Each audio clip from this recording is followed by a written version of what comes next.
Dear God, from the moment I decided to own the power that lives in a commitment to joy, to peace, you and I became best friends. You began to order my steps so that ease and efficiency defined my actions, and I realized that you have plans to prosper me and not to harm me. Plans to give me a hope and a future. And in this moment, as I sit in what feels like a blessing, it seems the consequence of the actions of a younger me. So I call on you, oh God. I come to you and I pray, trusting that you will listen, take control of my life, dear God. Continue to order my steps and lead me only to where you would have me go. From this moment forward, I renew my commitment. I only ask that you cleanse my heart, refresh my spirit where it has grown weary, Lord. Steady and calm my mind. Fortify my mental attitude so that joy and peace are again my primary operational setting. Are in my spirit, on my tongue as readily and abundantly as you have intended, so that I might from a healthy place be and become the person you intend for me to be. Amen. Hi! Good afternoon, my brothers and my sisters. It's taken some time for me to receive or really sink into what this honor means. In fact, I'm not wholly convinced that it has even now. I don't know. But what I'd like to share with you all are three things that I know for sure.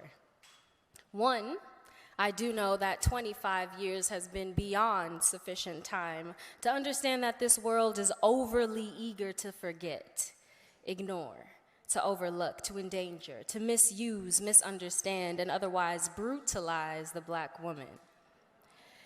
Yet, in that same world, Essence stands and has stood proud and immovable in its goal to amplify our truths, to protect, to honor our mystique, and to celebrate our successes. So to be seen and with this honored by Essence feels like release.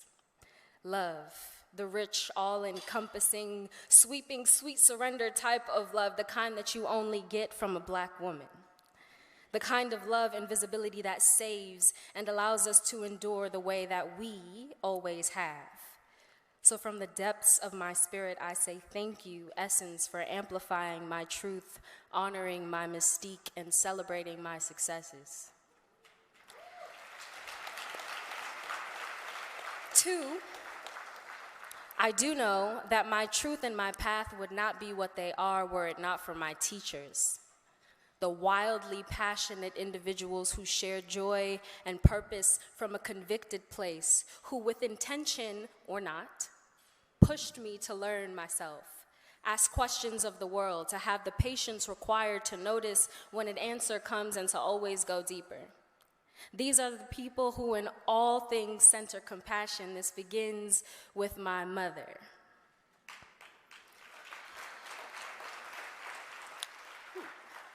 Who decided with my birth that I'd be great, who turned stress into nothing more than a syncopated rhythm to set the hustle to, who set the bar on goal setting and execution.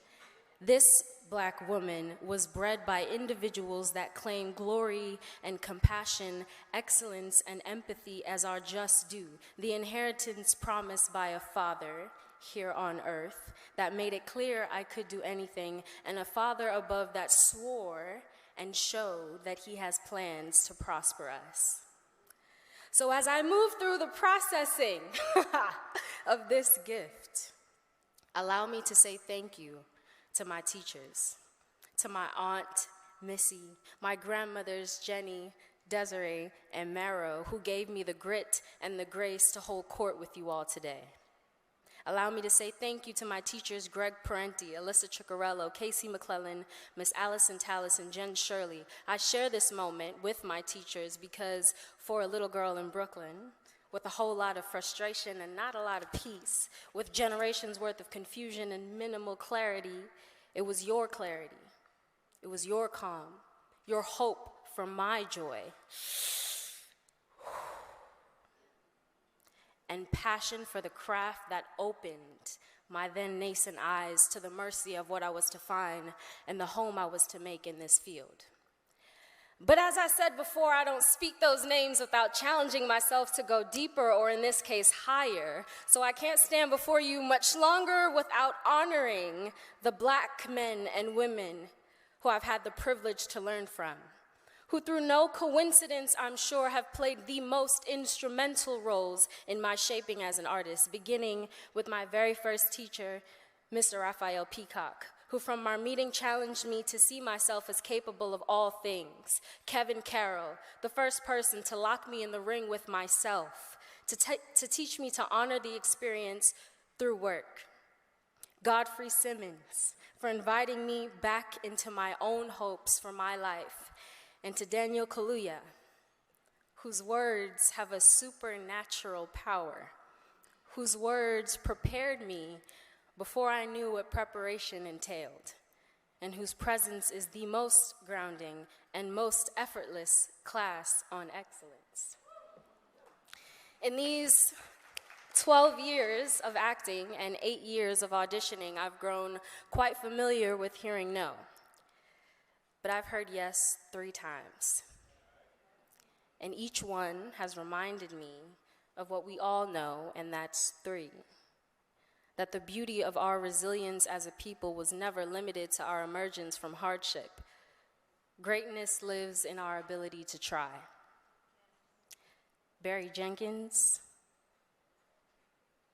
Shaka King, and now the most laudable Ryan Coogler. I thank you for allowing me to try.